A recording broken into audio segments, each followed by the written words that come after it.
Hey guys, अस्सलाम वालेकुम। हुमा ख़ान के ब्लॉग में बहुत बहुत आपका स्वागत है। और मैंने जैसे बोला कि आपके जीजा जी नया बिजनेस स्टार्ट कर रहे हैं, तो कर कह रहे हैं, कर ही दिया है। और बस ये है कि फ़र्स्ट टाइम चल रहा है और अभी समझ में नहीं आ रहा है कि क्या हालात बनेंगे क्या नहीं बनेंगे। क्योंकि जॉब पहले करते थे तो जॉब में तो सैलरी भी अच्छी नहीं थी और बहुत सारी बातें सुनना पड़ती जॉब में। तो मैंने बोला कि अपना ही कोई छोटा मोटा बिजनेस कर लिया जाए। तो मैंने बोला उनसे, तो उन्होंने कहा ठीक है उमा, मैं अपना ही छोटा मोटा बिजनेस कर लेता हूँ। तो गाइज़, अब आप लोग, मैं बिजनेस क्या है, क्या करा है उन्होंने, किस चीज़ का काम किया है, तो वो तो मैं फिर बताऊंगी आगे ब्लॉग में। क्योंकि जो है, जब मेरा बिजनेस स्टार्ट हो जाएगा, चलने लगेगा, तो मैं आपको ज़रूर बताऊंगी कौन सा बिजनेस स्टार्ट किया है आपके जीजा जी ने। और मुझे दुआओं में ज़रूर याद रखिएगा। और मुझे गैस बहुत सारी दुआएं दीजिए तो मेरा बिजनेस आगे बढ़े। और मुझे इस टाइम दुआओं की बहुत ज़्यादा ज़रूरत है। दुआओं की तो हर टाइम ज़रूरत रहती है, लेकिन इस टाइम मुझे बहुत ज़्यादा ज़रूरत है। क्योंकि जब नया नया कोई बिजनेस स्टार्ट हो तो यही डर लगता रहता है कि नर्वस होता है कि पता नहीं चलेगा भी जने नहीं चलेगा। और बस मैं तो यही दुआ मांगती हूँ, अल्लाह पाक जिसने भी बिजनेस अपने न्यू करे हैं तो उनका सबका बिजनेस चले और उसके सदक़े में हमारा भी बिजनेस चले। और मैं तो यही अल्लाह से दुआ करती हूँ, बस सबका ही साथ में भल अच्छा होना चाहिए, उसके सदक़े में हमारा भी अच्छा होना चाहिए। क्योंकि जॉब ऐसा होता है, जॉब में ना वो चीज़ नहीं हो पाती जो मैं सोचती थी जॉब में। तो बस इतने ही पैसे कमा मिलते हैं, जैसे बस खाना खा सकते हो आप। और जैसे बस ज़्यादा कुछ अपनी ज़रूरतें जो हैं पूरी नहीं हो पाती हैं ज़्यादा। तभी मैंने बोला उनसे कि जॉब छोड़ दीजिए। क्योंकि जॉब में पता क्या है कि जैसे गाइस, पता क्या जॉब में क्या है, थोड़ा सा अगर लेट हो गए आप पहुंचने में, तो पता क्या होगा, क्यों लेट हो गए थे, किस लिए लेट हो गए थे, और आपके पैसे कटेंगे घंटे के हिसाब से। और जो है, कल से इतने लेट नहीं होना चाहिए। कल से अगर लेट हुए तो फिर मैं यहाँ से हटा दूँगा, दूसरे को रख लूँगा। और बहुत सारे ताने होते हैं, और जो जॉब करते हैं बेचारे उनको पता होगा कि कितने ताने होते हैं। और मुझे ये पसंद नहीं है मेरे हस्बैंड को कोई ताना दे।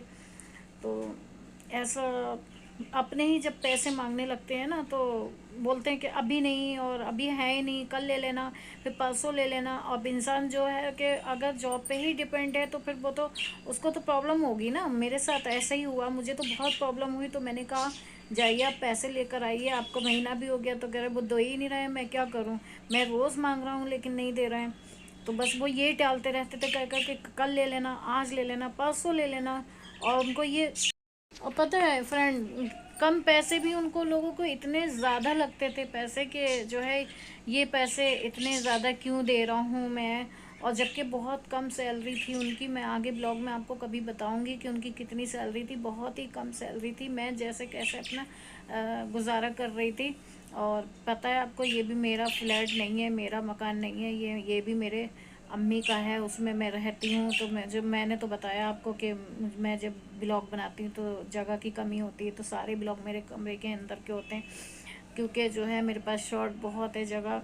बस अब ये है कि किराया बच रहा है। क्योंकि किराए की ज़िंदगी बहुत बुरी होती है, किराए की लाइफ बहुत ही ज़्यादा बुरी हुई, क्योंकि मैंने बिताई है किराए की लाइफ, तो बहुत ही ज़्यादा बुरी होती है। तो मैंने इस सोच कर यहाँ पे गुजारा कर लिया मैंने, चलो कोई नहीं, हमारा किराया तो बचेगा, क्योंकि इतनी सैलरी भी है नहीं। तो ये मैंने सोच के करा। और तो इसलिए फ्रेंड, मैं अपने यहाँ अम्मी के फ्लैट में रहती हूँ। तो बस यही है कि हम कब तक रह लूँगी उनके फ्लैट में, और ज़िंदगी भर तो नहीं रह सकती यहाँ पर।